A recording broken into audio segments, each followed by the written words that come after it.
ఓం నమో భగవత్యే గంగాయే నమః. ఈ రోజు మాఘపురాణం 9వ అధ్యాయంలో మనం వినబోయే కథ గంగాజల మహిమ. భగీరథుని తపస్సుకి ఫలితంగా భూలోకానికి అవతరించిన పవిత్ర గంగామాత మహిమను శ్రద్ధగా విందాము. మన జీవితాన్ని పవిత్రం చేసుకుందాం. ఇక దత్తాత్రేయ స్వామి ఈ కార్తవీర్యార్జునికి ఇలా చెప్తున్నాడు. ఇంకా ఏం చెప్తున్నాడు? శివ పూజ గురించి, శివమత్యాన్ని గురించి చెప్తాను, శ్రద్ధగా విను అని చెప్తున్నాడు అనమాట. ఏమని చెప్తున్నాడండి? ముందు శ్రీరామచంద్రుడు రావణుని చంపుటికై సముద్రంపై వారధి కట్టిన చోట శివలింగాన్ని ప్రతిష్ఠించి శివుని ధ్యానించి వారధి దాటి రావణుని చంపాడు. అలాగే హనుమంతుడు సముద్రాన్ని దాటినప్పుడు శివుణ్ణి ధ్యానించి రామునికి నమస్కరించి మహాబలము సంపాదించి సముద్రాన్ని దాటాడు. అలాగే అర్జునుడు యుద్ధానికి బయలుదేరే ముందు శివ పూజ చేసియే యుద్ధరంగంలో ప్రవేశించాడు. మరెందరో మహానుభావులు శివుని ధ్యానించి తమకు జయము చేకూర్చుకునేది. స్త్రీలు కూడా తమ మనోవాంఛాలను ఈడేర్చుకునేది. కనుక పూజలందు శివ పూజ పవిత్రమైనది. అట్లనే నదుల్లో గంగా నది పరమ పవిత్రమైనది. ఎందుకంటే గంగాజలము విష్ణు పాదాల నుండి పుట్టినదియు శివుని శిరస్సు నుండి ప్రవహించినట్టిదియు అయినందువల్లే సర్వపాపహరమైనది. గంగాజలములో స్నానానికి అంత ప్రాముఖ్యత ఉంది. ఇంకను గంగాజలం గురించి చెప్పబోయేది ఏంటంటే, ఏ నీళ్లను గాని గంగా గంగా గంగా అని 3 సార్లు అనుకుని శిరస్సును చల్లుకొనినచో ఆ నీళ్లు గంగాజలముతో సమానమవుతాయి. గంగాజలము విష్ణుమూర్తి ప్రతిరూపము కనుక మాఘమాసంలో గంగా స్నానము అత్యంత పుణ్యప్రదమని తెలుపుతూ గంగాజల మహత్యాన్ని గురించి కార్తవీర్యార్జునికి దత్తాత్రేయుడు వివరించాడు. ఇంకా ఏం చెప్తున్నాడు? కొంతకాలం కిందట మగధ రాజ్యంలో పురోహిత వృత్తిచే జీవించుచున్న 4 బ్రాహ్మణులు ఉండేవారు. 4 కుమార్తెలు ఉండేవారు. వారు నిండు యవ్వనవతులై ఉండారు. కొన్నాళ్లకి ఆ గ్రామపు కోనేటిలో స్నానం చేయుటకు ఒక గురుకుల విద్యార్థి వచ్చాడు. బ్రాహ్మణ కన్యల యువకుని అందము చూసి మోహించి అతనిని సమీపించి చుట్టుముట్టి మమ్మల్ని వివాహం చేసుకోమని బలవంతం చేస్తారు. ఇక ఆ బ్రాహ్మణ విద్యార్థికి ఆ విద్య పూర్తి కానందున వారి కోరికలకు అతను నిరాకరిస్తాడన్నమాట. అంత ఆ కన్యల కోపంతో నీవు పిశాచివైపోమని శపిస్తారు. ఇక ఆ విద్యార్థి కూడా ఏం చేస్తాడు?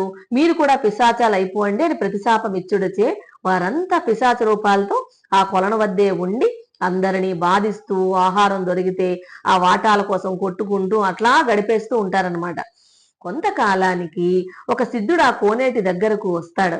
రాగా ఆ పిశాచాల తల్లిదండ్రులు ఉంటారు కదా, వారు తమ బిడ్డల్ని కలిగిన ఆ పిశాచ రూపాలు ఎట్లు పోతాయని అడుగుతారు ఆ సిద్ధుణ్ణి. అప్పటికి ఆ సిద్ధుడు వీరందరి చేత మాఘమాసంలో గయలో ఉన్న త్రివేణిలో స్నానం చేయిస్తే వారికున్న పిశాచ రూపాయలు తొలగిపోతాయని చెప్పగా వారట్లే చేయుచుటచే ఆ 4 యథారూపాలు వస్తాయి. ఇట్లు జరుగుటకు మాఘమాస మహత్యమే కారణము.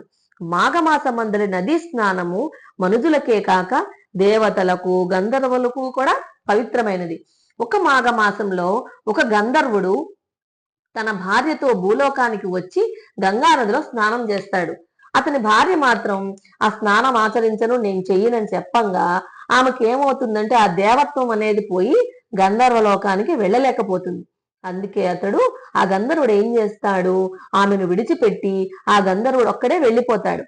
ఇక ఆమె ఏం చేస్తుంది? అలా అడవిలో తిరుగుతూ విశ్వామిత్రుడున్న చోటికి వెళ్ళి వయ్యారంగా అలా ఆ క్రీగంట చూస్తుంది. ఆమె అందానికి యవ్వనానికి ఆ విశ్వామిత్రుడు తన్మయుడైపోయి ఆమెను ప్రేమించుటచే ఇద్దరు కామక్రీడలతో తేలి ఆడుతుండగా మరలా ఆ గంధర్వుడు ఆ భార్యను వెతుక్కుంటూ వస్తాడు.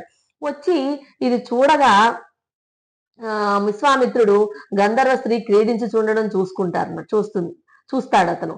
ఆ దృశ్యాన్ని చూసి మండిపడుచు తపస్వి ఉండి కూడా ఇలాంటి పనులు చేయడం వల్ల నీకు కోతి ముఖం కలుగ్గాక అని విశ్వామిత్రుని పాషాణమై ఉండమని భార్యని శపించి వెళ్ళిపోతాడు.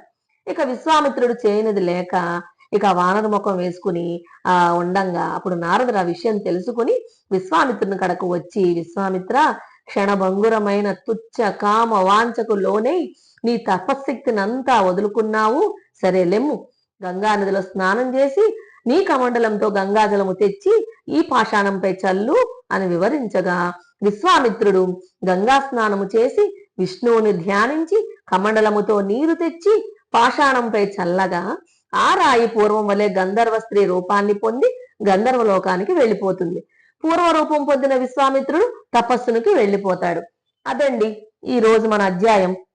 అంటే గంగాజల స్పర్శతో పాపాలు కరిగి మనసు పవిత్రమై భక్తి మార్గంలో జీవితం నడవాలని గంగామాత మనందరినీ ఆశీర్వదించుగాక.